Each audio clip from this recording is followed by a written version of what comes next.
Hello everyone, I welcome you all in this tutorial. In the earlier video, I have explained you how to prepare individual parts for the single tool post.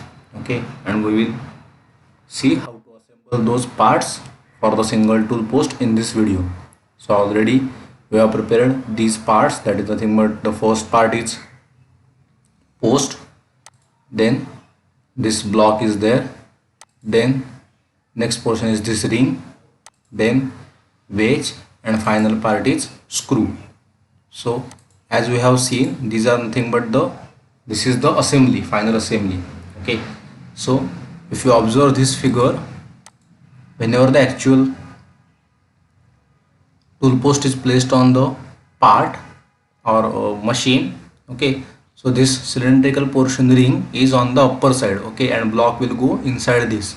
Okay, so for that purpose we need to keep distance in the block and ring. Okay, so at that time I will explain you how to keep that distance. Okay, so we will start with the, as all the parts are going to connect with the post, so we will start the assembly with the post.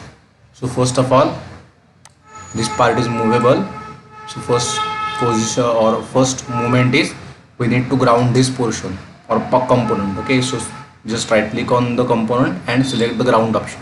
Okay, now we will insert the, or we will bring another component, first component, that is block, into this window. So insert into current design.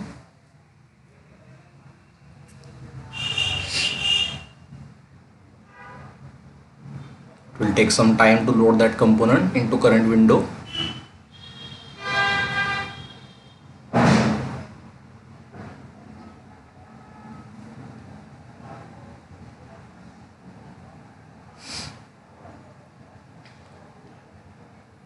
Okay, so for assembly purpose we will drag it outside, press OK. Now this block is going to get fitted at the base of this post. Okay, so for the joint we will select joint command, then select the surfaces which are going to come in contact. Okay, so this inner surface of the block along with the center point, using control we can select that center point. So select the center point and now select the same point on the post. Okay, so this circle along with its center point. Okay, so we have selected two faces with the center point. So block is placed at its place and joint type is rigid one. Okay, because we don't want any movement with that.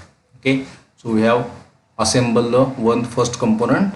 Now next component is ring. So insert into current design, go to data panel and insert ring into current design.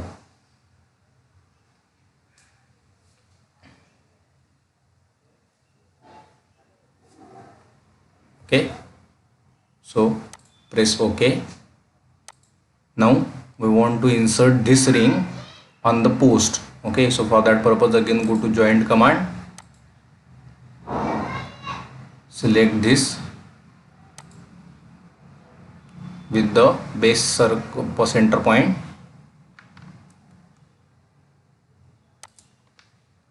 then select the same cylindrical surface on the post, but we want to keep some distance. Let us suppose we will take that distance as a 25 mm, let us suppose. Okay, press enter. Okay, now why we have kept this ring that is farthest from, or of some gap in between? Because if you observe this image, that post along with the block will be inserted. Okay, and this much height is remaining, so on the upper surface of that portion that ring will be placed. Okay, so for that purpose, assuming that distance is at 25 mm, we have placed the ring on the upper side. Okay, now next part is wedge that we want to place. So again go to data panel, insert wedge into current design.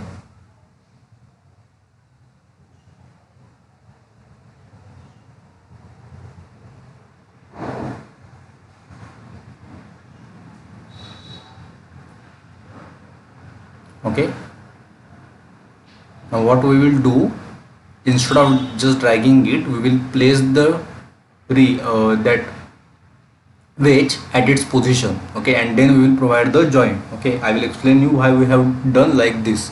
Okay, so just drag it on the upper side, enter this distance as 176 mm. Okay, so if you observe over here, the curve is exactly going to match at this distance. Okay, using wireframe visual style, we can see that it is exactly matching. 176.5. okay, and also horizontal distance, because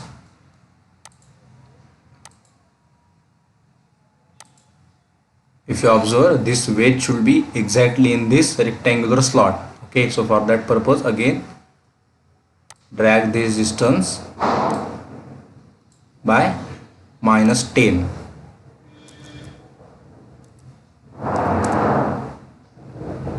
So now it is exactly at the center. Okay, so press OK. Now we have placed already, using distance command or using initial setting also, that wedge at its place only. Okay, so now I will provide as built joint, because they are at its place only we won't provide joint between them. So instead of using joint command, we will make use of a as built joint, because already it is placed at its position. Okay, so now we will select the two components, this one, ring and wedge.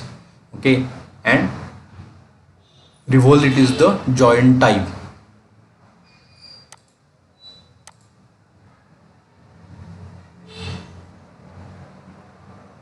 Now snap portion should be, this is the whatever the curved surface is, that should be the reference for their joint. Okay, now we don't want such movement of the wedge, so axis of revolution should be x-axis.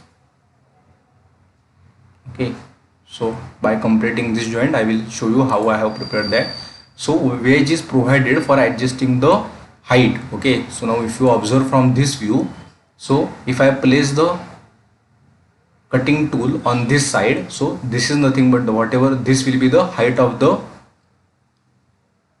tool. Okay, so now if I drag that wedge outside, so in this way I can adjust the height. Okay, so somewhat lower height I will get in this position. Okay, normal height should be this, and if I place this wedge like this, so somewhat height adjustment, or at the higher side I can make the tip of the tool. Okay, so this ring and wedge arrangement is provided for height adjustment purpose. Okay, so that is the use of this arrangement. So that's why we have created joint like this. Okay, so this wedge should be able to move in this slot and along the curved surface on the ring. Okay, and finally now we will place the screw. So just select this screw, insert into current design.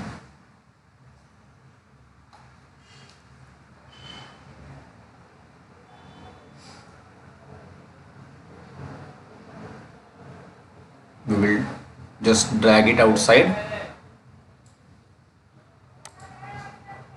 press OK.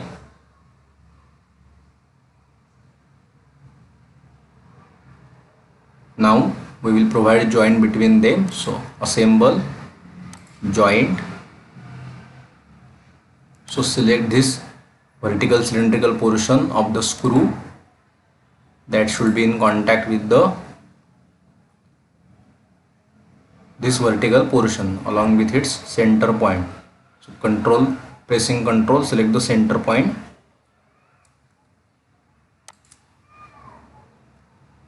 Okay, so now for tightening purpose this screw is provided. So motion type should be like this. Okay, that means it should be able to revolve, and also axial movement should be there. Okay, so if you animate this, that screw is going or moving through. Okay, so that is not the real, that motion is not real. Okay, for that purpose we need to provide limits to the joint. Okay, so I will explain you later on how to provide limits, so that this interference between that screw and post will not take place. Okay, For this assembly we will keep it as it is. So press OK. So with this we have completed this assembly. We have connected block, then ring, wedge and screw to the assembly. Okay, so this is how the assembly for tool post will look like. Okay, so now if you observe this gap between this screw and wedge, so over here that rectangular cutting tool will be placed, and by rotating this screw we can tighten the tool, okay, as per the requirement. Okay, thank you.